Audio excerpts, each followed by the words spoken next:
Yummy દૂધી ચણા દાળ. ઓમ સાંઈરામ દોસ્તો, રાંધણીમાં આપ સૌનું હાર્દિક સ્વાગત છે. આવો જમવા. આજે બનાવી છે એકદમ સાદી, ઘરેલું અને સ્વાદિષ્ટ એવી દૂધી ચણાની દાળ. એના માટે મેં 1 કપ ચણાની દાળને લઈને ધોઈ નાખી છે અને 2 કલાક માટે એને પલાળી મૂકી છે. હવે અડધું તાંબેટું, 1 કાંદો, 7-8 લસણની કળી, કડી પત્તો અને એક નાની અડધી દૂધી કાપીને લઈ લીધી છે. હવે આપણે દૂધી, કાંદો, ટામેટાને સમારી લઈશું. લસણને બારીક ચોપ કરી નાખીશું અને કુકરના અંદર આપણે 2 ચમચી તેલ લઈએ, તેમાં 1 ચમચી જીરું અને 1 ચમચી રાઈ નાખીશું અને લસણ કાપેલી હતી એ નાખી દઈએ. કડી પત્તા નાખીએ એના અંદર અને આદુ મરચાંની પેસ્ટ નાખીશું.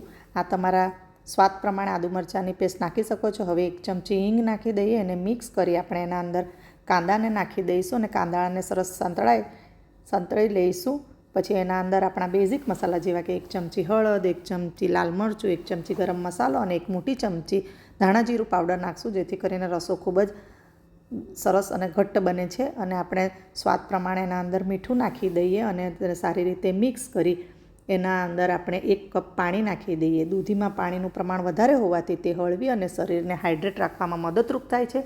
જ્યારે ચણાની દાળમાં પ્રોટીન, ફાઇબર અને અન્ય પોષક તત્વોનો સારો સ્ત્રોત બને છે. બંનેનું કોમ્બિનેશન સ્વાદિષ્ટ હોવાની સાથે પૌષ્ટિક પણ બને છે.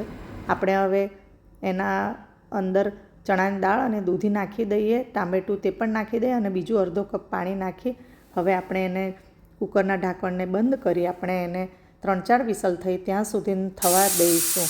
આ કોમ્બિનેશન ખૂબ જ સ્વાદ અને પોષણ આપે એવું છે, એટલે તમે આને જરૂરથી ટ્રાય કરજો. આ થઈ ગઈ છે. એના અંદર આપણે ધાણાથી સજાવી લઈએ અને તમે પણ ટ્રાય કરજો, એન્જોય કરજો અને મારી રાંધણીને લાઇક, શેર, સબસ્ક્રાઈબ કરજો. Thank you.